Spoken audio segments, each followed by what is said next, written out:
Cuphead DLC tier list. You've seen my tier list on the original game, so you know how this is going to work. But if you haven't, it's fine, you don't need to watch it, but I might bring it up, so it's best if you do. Well, if you don't want to watch my original video, I'll explain how it works here. So basically, I'm ranking each boss from the DLC, and I'm ranking them by how easy they are and how much I like them. So without further ado, let's get started. Our first boss is Glumstone the Giant. At the start of this boss, he's like a mountain and he turns into like a human. In this first phase, he only has 3 attacks. The first of these attacks is him opening his mouth and shooting out some breath balls, and 3 of them usually are parryable, so you can get your parry count just from this one attack. The second of these attacks is him blowing a whistle and holding up a sign that says geese crossing, and then a bunch of geese fly across the top of the screen, causing the player to either have to duck on the platforms or try to survive down below. In this phase, the 5 platforms start to disappear, and in expert mode you can sometimes be left with only 2. The third and final attack for this phase is him pulling a bear out of I think this explains it. Anyway, once he pulls it out, he drags it around across the screen. There's also a bunch of gnomes that just stay around for the entire fight and just kind of be annoying. In the second phase, Glumstone pulls out 2 hand puppets that resemble King Dyson the Devil. They also throw around a little like beanbag ball or something. The hand puppets also move up and down, making the ball land in a different spot each time. And because depending on their height there's only 9 places for it to land, it's pretty easy to memorise.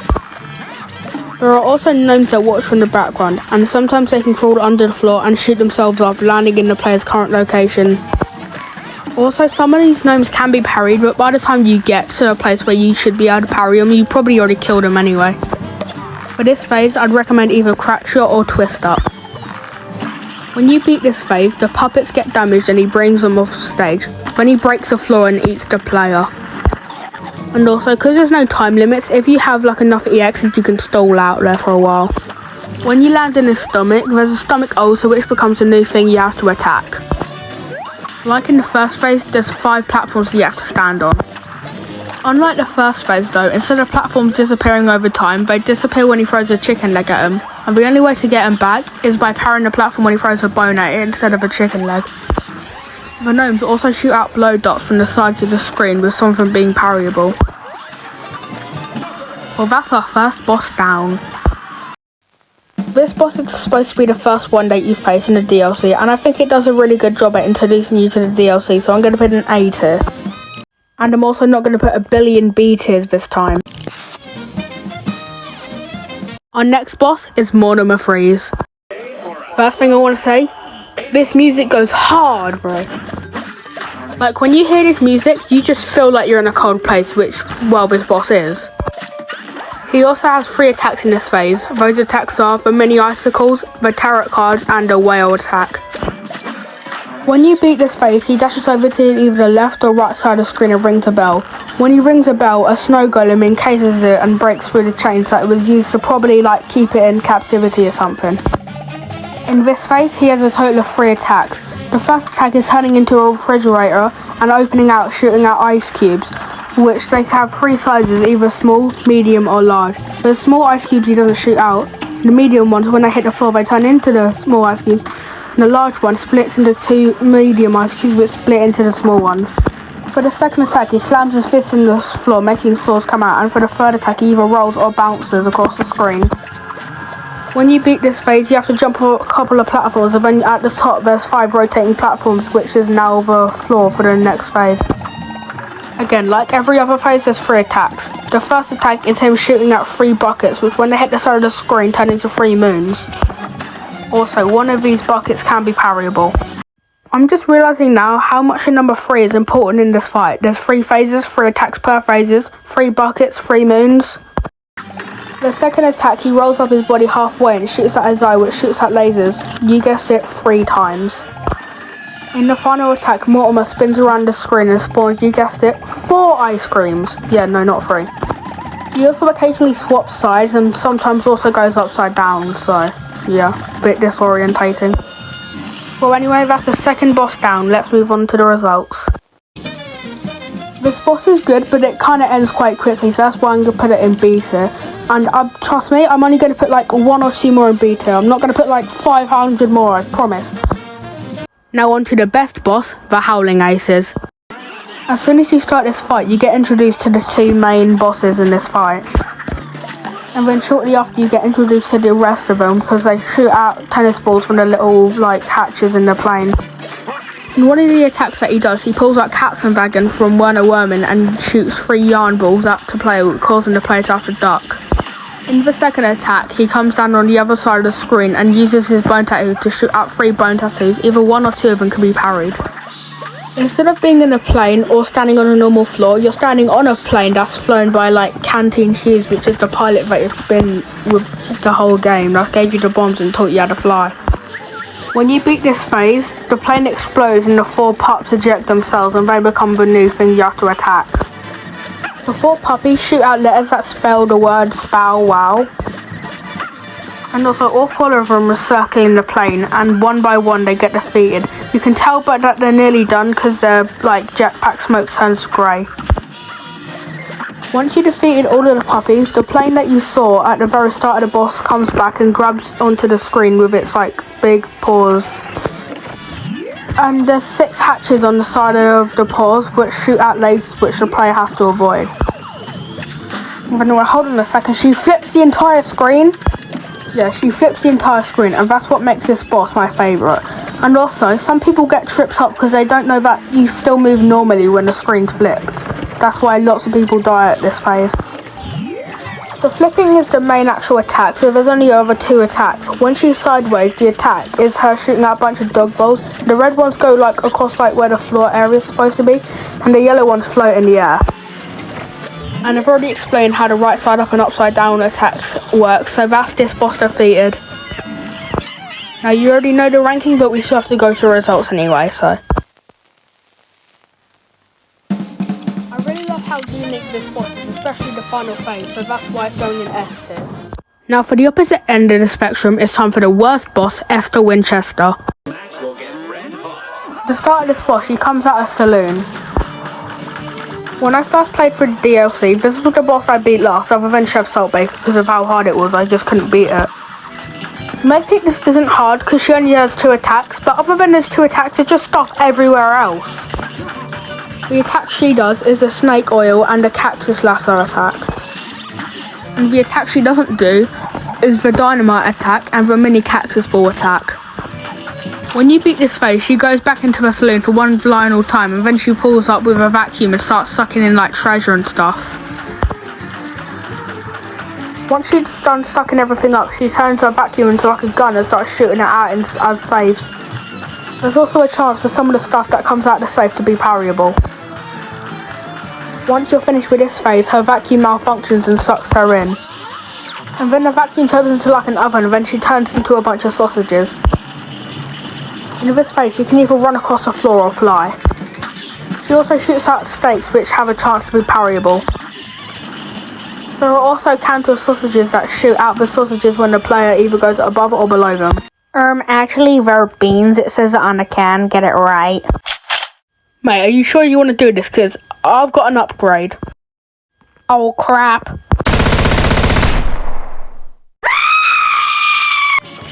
Anyway, when you beat this phase, she says "oh no" in the funniest way ever and gets sucked into a tin can which says 100% beef sausages if you're curious. 2 strings of sausages come out from a hole in the can, and they have gaps in them which you need to use to avoid the sausages as the strings get closer together. The can also shoots out some chilies, with one of them usually being parryable.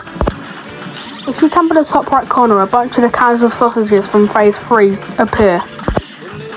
Now that's the worst boss finally done with. Now let's move on to the results. I hate this boss so much, it's so hard. It's so hard that I literally S-ranked Saltbaker before I S-ranked this one. It's going in F. Now for the last boss we need ingredients from, the Moonshine Mob. At the start of this boss, instead of the usual announcer starting off the boss, you have a snail guy.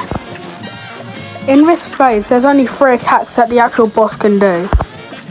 In the first attack, he calls someone on a phone, and then 6 bugs spawn, 2 of them per platform. In the second attack, he grabs a caterpillar and he kicks it, and then it bounces across the screen until the player kills it.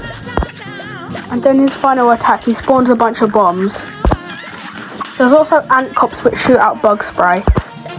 When you beat this phase, he falls off screen and shortly after comes back and pulls down a rope that's attached to a gramophone and also the next boss, which is a light bug. The gramophone shoots out 3 beams of like sound, and when it turns red it can damage the player. If you have invincibility roll, you can actually roll for it, so what I do, I sit at the side of the screen with roundabout and just do that.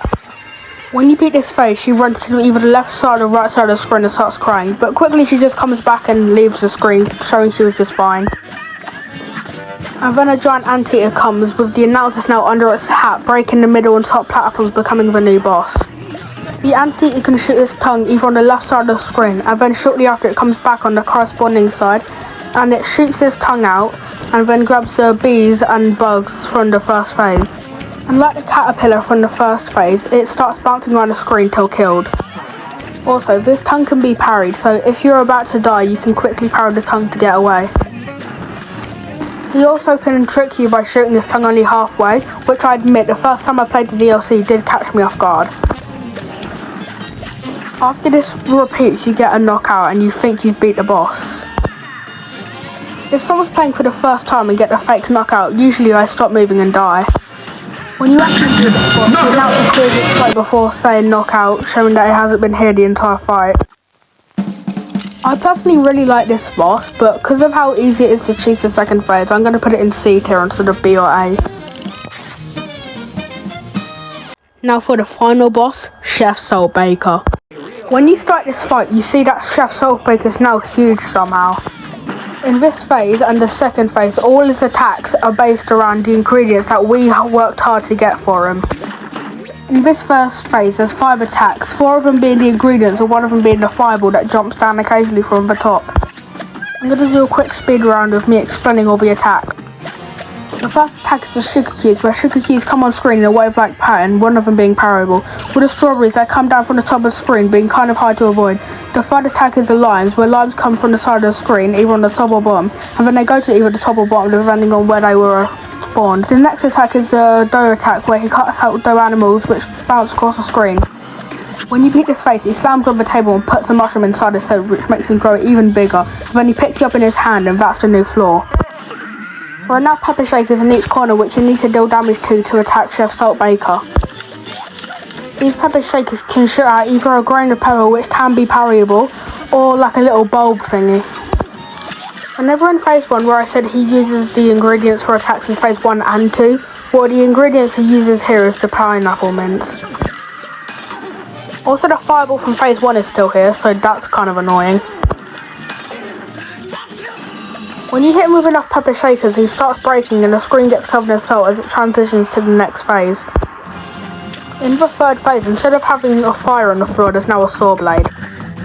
2 mini Chef Saltbakers made out of, well, salt fall down from the top of the screen onto the player's current location and then start bouncing around the screen.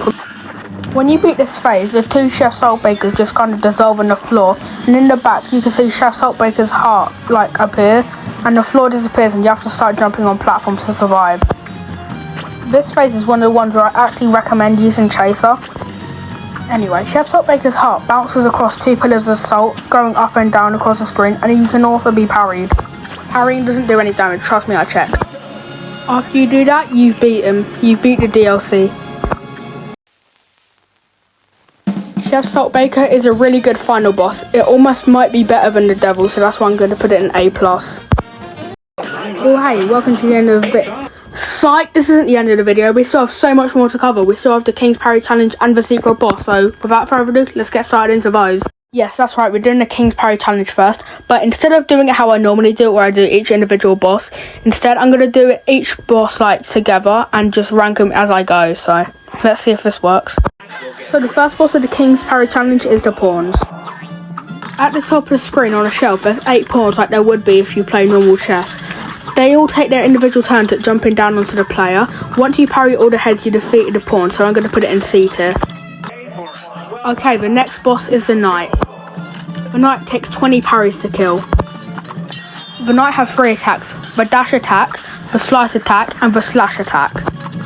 With the dash attack, he dashes across the screen, and to parry him there, you can usually get one parry as he's dashing, and after he dashes, you can get usually two parries there.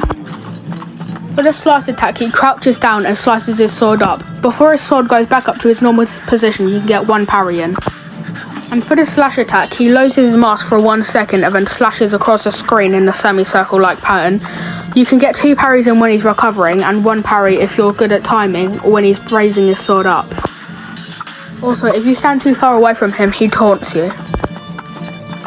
Okay, the knight can be kind of fun, so I'm going to put it in B tier. The third boss is the bishop. You attack the bishop by parrying its head, but you can only parry its head when all the candles have been extinguished. To extinguish the candles, all you have to do is run into them. This boss, and the rest of the other bosses going forward from here, have phases. You know you beat a phase in this boss when you parry the head and it disappears for a second. The only difference between the phases is how he moves and how many candles are lit.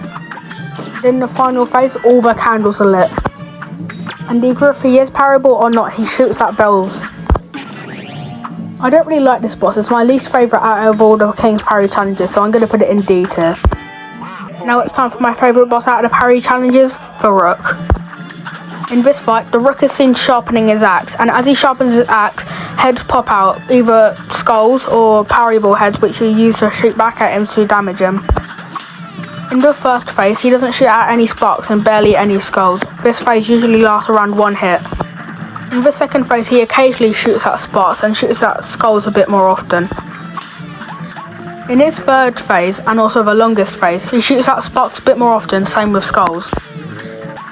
In his last phase, he shoots at sparks and heads in general a lot more. This is definitely my favourite of all the King parry challenges, so I'm going to put it in A+. Our final boss is the Queen. To attack her, you have to parry a cannon at the right time just so it shoots her. And if you're not the best at aiming, this will be a bit hard for you. There's two attacks you can do, either the valuable eggs attack or the lion war attack. None of these attacks are too hard, but as it gets to the last phase, they become really hard to avoid. For example, the valuable egg attack lasts for way longer in the final phase. And the lion wall moves really fast. I really like this boss. I think it's a good last boss for the parry challenge, so I'm going to put it in A tier. Now for our last boss, the Angel and Devil.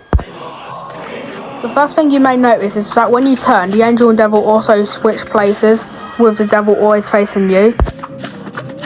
Fun fact, this boss was actually supposed to be a phase in the Devil fight. That's why it looks so similar to the main game art design. There are two attacks that the Devil can use. The first attack is him shooting about 4 to 5 fireballs, with one of them being parryable. And also, I don't think there's really a point for there to be parries because there's no result screen for you to show your parries, so yeah, kind of useless. Anyway, let's get back to the boss. The second attack is a firewall, where the Devil makes a, firewall, which can be dodged by either turning around or smoke dashing through it, or if you're using Miss Chalice to invincibly roll through it, which I used a lot. The Angel can do all of these, but instead of it harming you, it doesn't harm you, it doesn't do anything to you actually, so that's good. There's also a platform being held up by lightning, and if you touch the lightning, you take damage. The actual floor is being held up by a skeleton of what I think is supposed to be the Devil. When you beat this boss, they both get sucked into the eyes of the Devil. Because there's no actual result screen for me to rank it on, I'm going to rank it here. I do like this boss, but it can be a bit hard, so that's why I'm going to put it in C tier. Welcome to the actual end of the video. Just before I end off, I just have one thing I want to say. I have a Discord server now, go join it. Anyway, have a good one, bye.